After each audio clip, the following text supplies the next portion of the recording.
If you like our short stories, please like, comment, and subscribe. The weight of the tide, the sea had always been a part of this town. Its waves carried memories. Sometimes they whispered them, sometimes they swallowed them whole. For as long as anyone could remember, Halloween was celebrated with large beachside bonfires and eerie legends of the sea. The entire town would gather, laughing, drinking cider, and watching flames consume driftwood as the firelight flickered in sync with the stars above and the dark waves below.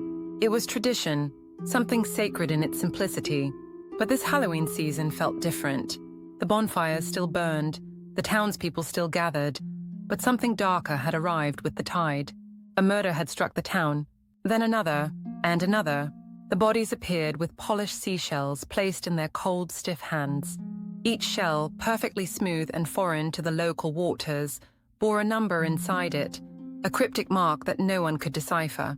The killing seemed random. A fisherman, a beloved schoolteacher, a local politician. No pattern, no motive, no connection, except the shells. The morning after the third body was found, Danny stood by the water's edge, the salty air clinging to her skin as she scanned the shoreline. The beach stretched far and wide, empty except for the occasional seagull's cry. It was peaceful, but the peace felt like a facade now. The town was in chaos. Everyone was whispering about the killer, but no one knew what to do. Danny had always felt most comfortable by the sea. As a marine biologist, her work allowed her to retreat into the ocean's mysteries, studying mollusks, tides, and ecosystems. There was something reassuring about the predictability of nature, something solid in its rhythms. But now, standing at the shore, she felt unnerved. The murders had cast a long, cold shadow, a shadow that had just stepped into her life. "Danny?" The voice behind her was soft, tentative. She turned to see Officer Hayes, one of the town's few police officers, standing with a notebook in hand. His face was etched with lines of fatigue, the toll of sleepless nights spent investigating. "Hayes," she greeted, nodding to him. "I figured you'd be here soon." Hayes sighed, rubbing the back of his neck. "I'm sorry to ask, but we found another shell. Same as before. We need your help." Her stomach dropped.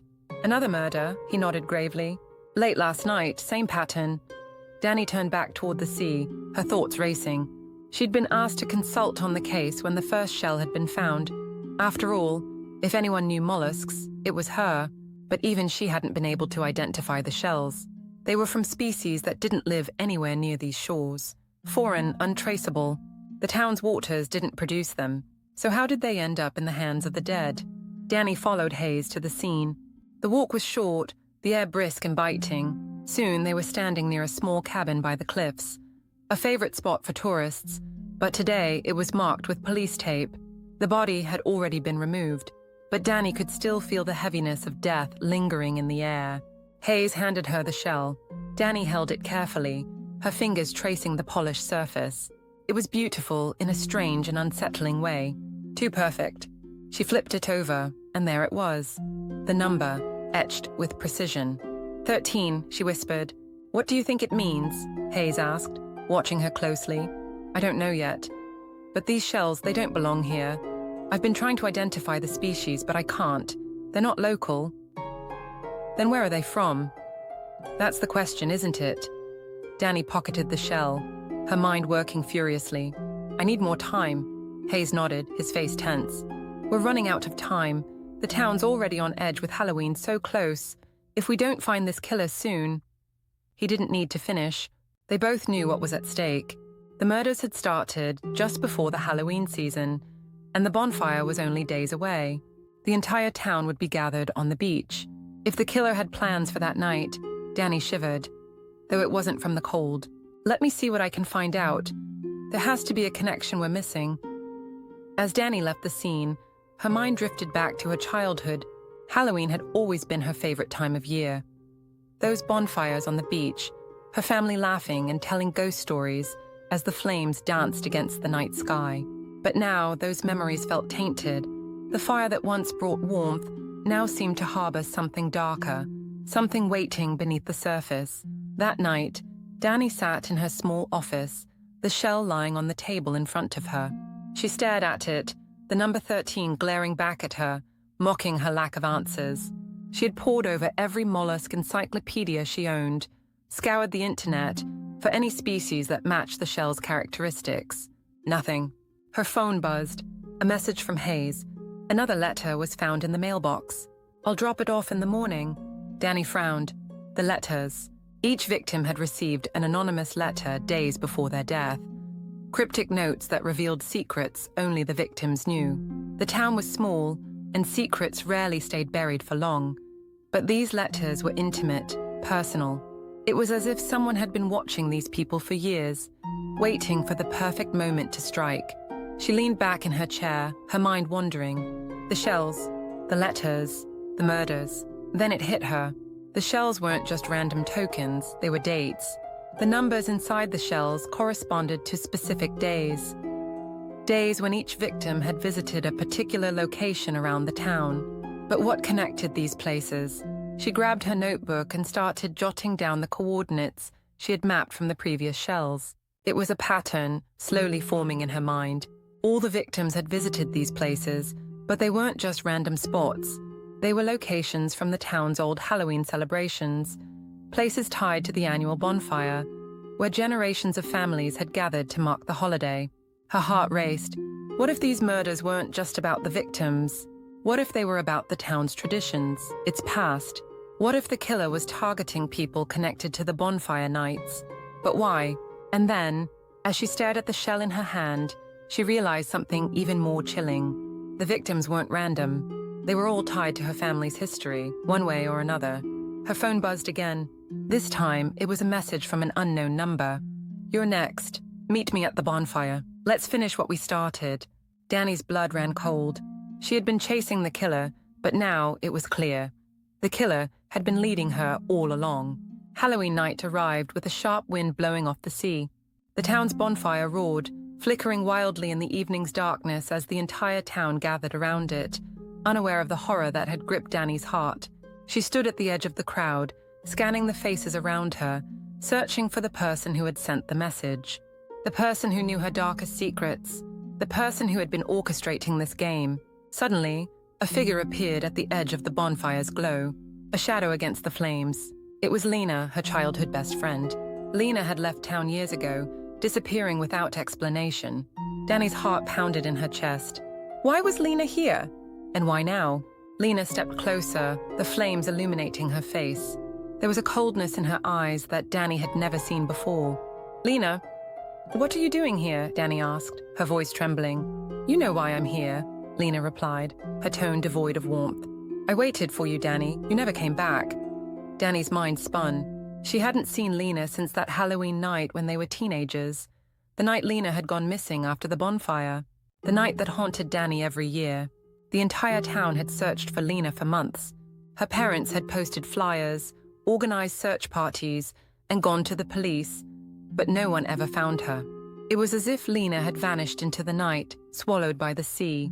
Danny had never told anyone what really happened that night, not even Lena's parents, because Danny knew the truth, and she had been too terrified to admit it. "I thought you left town. I tried to find you," Danny whispered, her voice barely audible over the crackling of the fire. Lena's lips twisted into a bitter smile. "I never left, but you," she pointed an accusing finger at Danny. "You left me behind. You let them take me." Danny's breath caught in her throat. The memory flashed in her mind, running along the beach with Lena, laughing, until the sound of heavy footsteps, a struggle in the dark, and then nothing. She had run home, thinking Lena had simply gone ahead. But the truth was far darker. "I didn't know what to do," Danny began, her voice faltering. "I saw them take you, but I was so scared. I thought if I told someone, they'd come for me too." "You didn't want to know," Lena spat, her eyes burning with anger. "You left me there. You ran, Danny. You abandoned me. And you didn't tell a soul." Danny's legs felt like they were going to buckle beneath her. She had kept that secret for years, burying it deep inside herself, trying to convince herself that she hadn't been at fault. But she had known. She had seen the men drag Lena away that night, but instead of telling anyone, she had hidden the truth out of fear.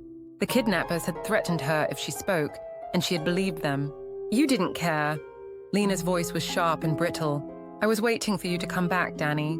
I thought you would save me, but you never did. Danny's heart pounded in her chest. She shook her head, tears stinging her eyes. I was a kid. I didn't know what to do. And while you were safe in your home, I was trapped. They held me for years, Danny. They tortured me, used me, and when I finally escaped, I vowed I would come back. I swore that I would make everyone pay. Lena took a step closer, her face inches from Danny's. The people I've killed, they were part of it. They knew what happened to me. Some of them even helped cover it up. They helped my kidnappers, Danny. They're not innocent. None of them. Danny stumbled backward, her mind reeling. The killings hadn't been random. Lena had been systematically targeting the people who had been involved in her kidnapping, people who had turned a blind eye, people who had profited from her suffering. And now it was Danny's turn. You think you're a good person, Lena said, stepping closer. But all your choices have been selfish. You abandoned me, and now you're going to pay for it. Lena reached into her coat and pulled out a shell, polished, gleaming in the firelight. You were always meant to be the final piece. Danny stared at the shell, her breath shallow. The shells hadn't been random tokens of the killer's obsession. Lena had chosen them deliberately because she knew the town would ask Danny for help. She had orchestrated the entire thing to lead Danny down this path, to force her to face the truth, to make her feel the guilt she had buried for so long. Each shell had been a breadcrumb, guiding her to this moment, the final piece. Lena! I'm sorry, Danny whispered, her voice cracking under the weight of her own guilt. I should have told someone. I should have saved you. Lena's face softened for a moment, but the fury returned quickly. It's too late for that now. You didn't save me then, and you won't save yourself now. The flames from the bonfire roared behind them as Lena took another step closer, her eyes locked on Danny's. And now, Danny, Lena said softly, you're going to burn with the rest of them.